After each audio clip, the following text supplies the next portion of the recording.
অব্যবস্থাপনা চোখে পড়েছে? হ্যাঁ, অবস্থাপনা অনেক পরিমাণে এখানে চোখে পড়ে। যেমন কি কি?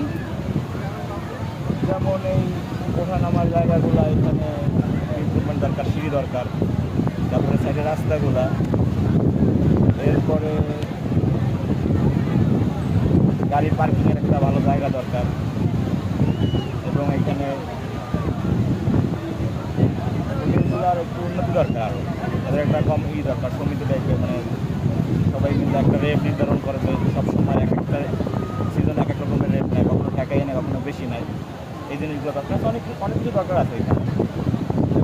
বসার জায়গাগুলো দেখতেছে, এটা পারে আমাদের জন্য বসার জায়গা তৈরি করতে। এখানে আপনি বসতে গেলে আপনার 50 টাকা 100 টাকা দেওয়া লাগে। এগুলো কিন্তু সরকারি উদ্যোগে করলে অল্প সামান্য কিছু খরচ, অনেক টাকা ইনভেস্ট করে, এগুলো কিন্তু করতে পারে। ওকে, থ্যাংক ইউ।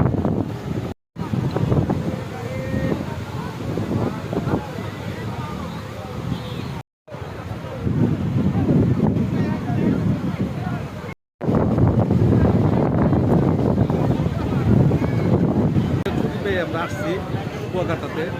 এখন পরিবেশ খুব ভালো, মনোরম পরিবেশ।